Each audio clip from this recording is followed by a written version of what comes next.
I treat all of Black Widow like it's school and like it's giving out assignments and like just like collective accessible education. I've literally never run a book club before, and I've never been part of one before either, to think about like archiving things and like archiving conversations specifically. And I think that us talking about emergent strategy as a community, especially if we do reflect on its like relationship to Black Widow, could produce some really insightful things. Hi. Hello. It's nice to see you. I want to say we do have, I think, 21 or 22 people in the book club to be like a horizontal conversation in which everyone can feel free to speak and be heard. I guess where to start. So maybe we start from the beginning. Adrienne Maree Brown really talks about like the knowledge of dandelions and like fungi. And one of my favorite aspects of all of that is the kind of knowledge of starlings. And I'm not sure if everyone knows it's a type of bird, and it's those birds that fly in tandem in like pivot direction, and they all know which way to go.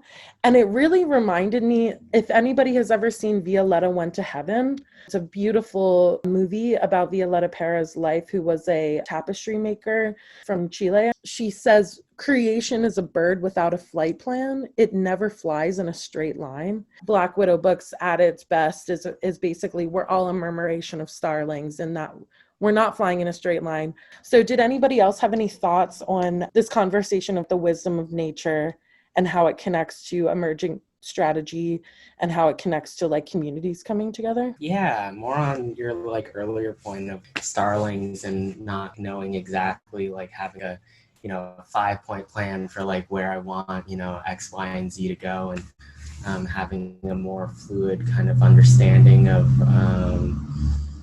the process. I wanted to like pull this quote from, the section "Birds don't make a plan to migrate, raising resources to find their way, packing for scarce times, mapping out their pit stops. They feel a call in their body that they must go, and they follow it, responding to each other, each bringing their own adaptations.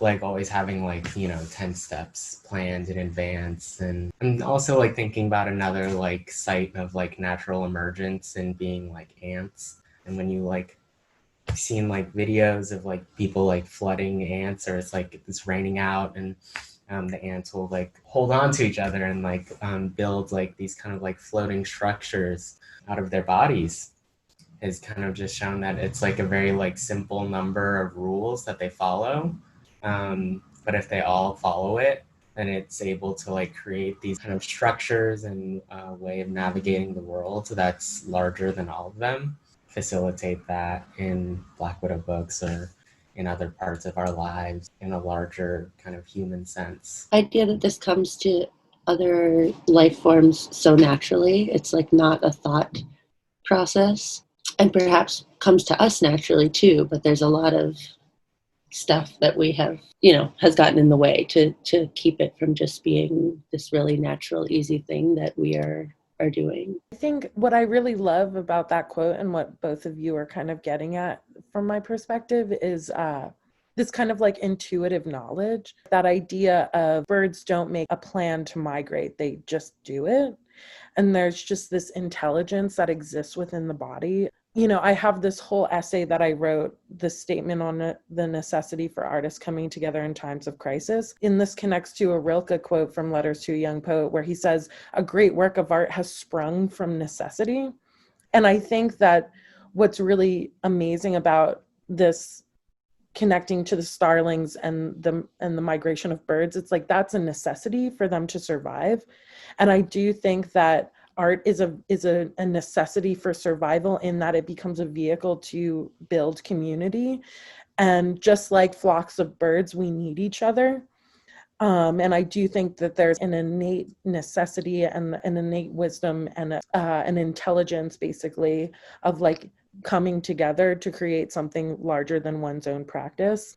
I'm definitely like a visual note taker and reader. What I like to do is mainly like use visuals and drawings and just little symbols that like quickly allows me to like identify like how I felt about that sort of thing. And I also really like to use like hearts sometimes to like show the passages that I really like. And that's something that I got from people who are older than me at university when I was very lost about how to read something.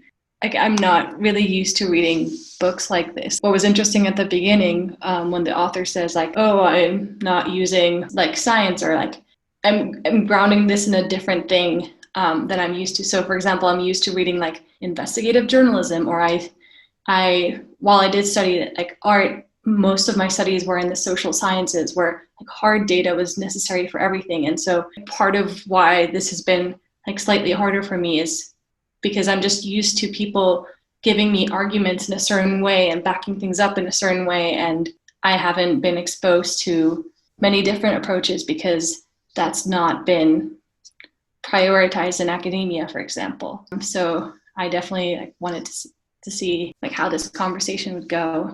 One of the things that I really appreciate about the book is that it is an unconventional take on academic writing. And I think that is an enriching read for this members of this community, because Black Widow Books is an unconventional take on pretty much everything that we attempt to do. For instance, just even calling it a publishing house is kind of like a funny thing. I do think that Adrienne Maree Brown like leaves the floor open for interpretation, but I think that the examples that she does use, for me, I really identify with. But I do know that Melinda has a sociology background. So it's like we're coming at it from different perspectives. So it's interesting to hear that you're like, this is like a very unconventional read for me, because I've never really read works like that before. So for me, this feels more natural.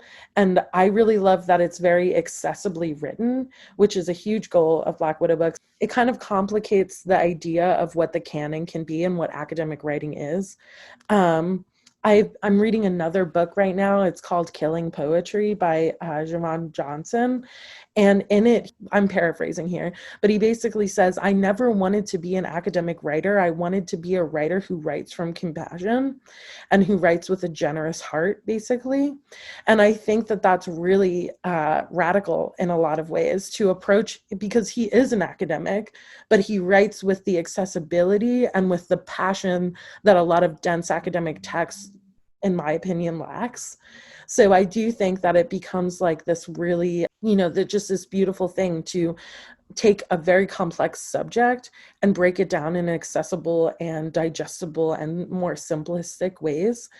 And I think that there's something to be said about that, because I think that anybody who can get their hands on this text hopefully will be able to read it and get something from it, because it's written and in an accessible way.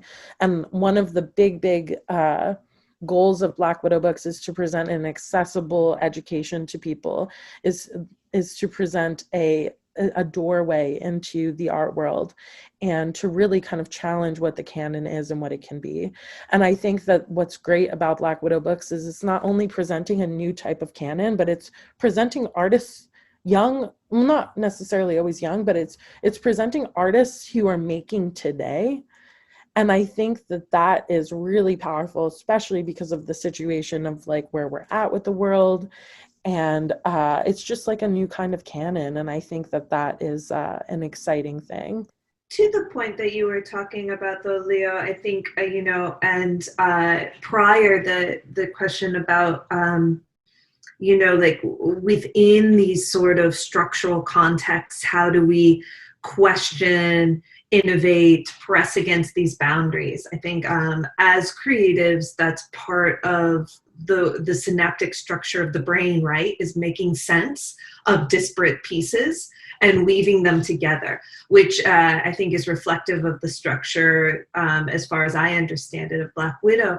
But also, I think what you were saying, Leo, at the end of your comment there about this being a time to really kind of press against that. I think that that's true, particularly in academic contexts. Like, what is stopping us from really inviting the institution to become the flexible, fluid, structural forms that we need to innovate, to dream, to build from here the best ideas moving forward. And so, like, thinking like the building of Black Widow, how are we building and constructing and like really taking leadership in making those fluid, flexible structures at this moment in time? Because I think this moment in time really demands that. So it definitely is a question that I'm asking, and I think is very apropos to the emergent strategy text. It's really interesting that you say this, and I don't mean to keep bringing in another book, but like I said, I'm reading Killing Poetry, and it's called Killing Poetry because slam and spoken word communities began in the 1980s, and kind of like, you know, like white male academics called it the death of poetry in a negative way, not in a positive way. But it's funny because spoken word and slam communities took it as like, oh, cool, we killed poetry and now we're going to build something better, basically, than what has existed, or not better, but like something different, something more inclusive. Adrienne Marie Brown says relationships are everything numerous times throughout the text. Johnson says we're creating something beyond, and he uses the word beyond. I have it highlighted numerous times, and I'm only like 30 pages into the book. But I think that this idea of creating, it makes you question, like, what is this term beyond mean? And what happens when something dies and then is rebirthed and then creates something beyond what we can even conceive of? And I think that emergent strategy is really interesting because it's like this process of growth and this process of change and this process of creating as you go through, you know, the motions of doing something and you're active. And I think this idea of creating something beyond is incredibly exciting. Goes back to the Starlings in that, like, there's always these pivots and movements, but it creates this like immaculate scene of just like these clouds that are like expanding and contracting and moving and with the wind. And I just think that there's nothing more compelling than watching a murmuration of starlings create something that is, you know, so magnificent. Yeah, like thinking, like going back to the conversation of like expanding canon and this work being very unconventional and existing outside of like, you know, like I feel like there's like a, you know, very much like a genre of academic writing that has been kind of like shaped a little to fit into public discourse, like a Guns, Germs, and Steel, or like, you know, that like kind of book where, you know, you have like a very like rigorous like academic who's like decided to like, you know, basically republish their findings in a more like legible way for the public. And this is, yeah, very different from that. And yeah, for me, this feels like, you know, it's like a lot broader.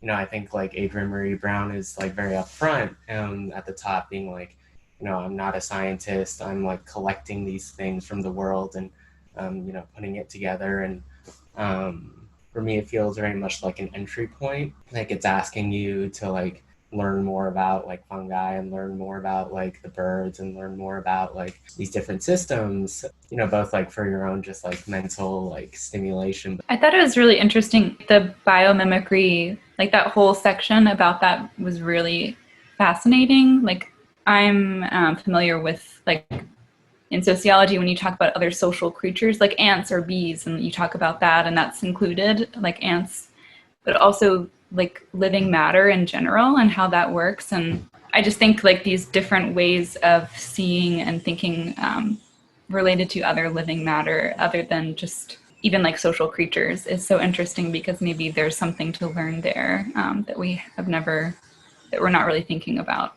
I think that's a great point. I think that the examples are truly endless for which we could learn from the natural environment in the world. And I think it's great because I think Brown really touches on a nice variety of different ways we can reflect on that. And I just think that it's so interesting to learn more about the ever expanding universe that we live in, and these kind of like unknowns in the universe, like black holes or dark matter or dark energy and things like that cause the universe to continue to expand. And I think that, you know, Neil deGrasse Tyson has his famous quote where he says, like, we're all made of star stuff. And it's true. It's like we're made of the same matter that the stars in the sky are made of. And what does that, you know, poetically and metaphorically mean to us? You know, it's grounded in scientific fact, which is like really interesting because Brown really pulls on these like qualities of nature. And I do think that there's a huge connection on a micro and macro level of like internal wisdom and kind of like knowing what the body and the mind and like eventually kind of like collaboratively coming to a point where you like understand what the community may need. And I think that again, like I already said this, but I think art being a vehicle for bringing people together is like one of the most powerful things. And I think that there's really like people coming together over something that over a shared passion it's hard to deny the pure power that something like that brings, and the possibilities are truly endless. Like I was on the bus the other day and I started crying because I was just like writing this grant application for Black Widow, and I was just like texting my mom, and I told her like I just feel as though the limitless potential for this project is so exhilarating and exciting, and like I just believe in the community that it's brought together so much. And I think that the possibilities are truly endless. And it's like I said, to connect back to what I was saying, is like the universe is ever expanding, and it's expanding at a more quickly rate as the days and the years and things go on. So I think that the ever expanding universe is like very reflective of Black Widow books, in that like we keep expanding. Like every time I think, okay, that's our last program we're going to release, and then a couple of days later, you know, somebody thinks of an idea. It's been a pleasure to hear everyone's thoughts and you know, just like listen to everyone's, you know, perspectives. The last line in it says, "And when I say I love you, I mean it in every possible way." And again, I think there's like a radicality to displaying a true love in academic text and article writing, because I think there's like this misconception that like people in the art world are aloof or like blasé about things, but in reality I think people in the art world have the capacity to be the most passionate people around, because it's such an unsteady career path to choose, but it comes out of a space of necessity for so many people. And when I say I love you, I mean it in every possible way. I mean it in every possible way. I mean it in every possible way. I mean it in every possible way.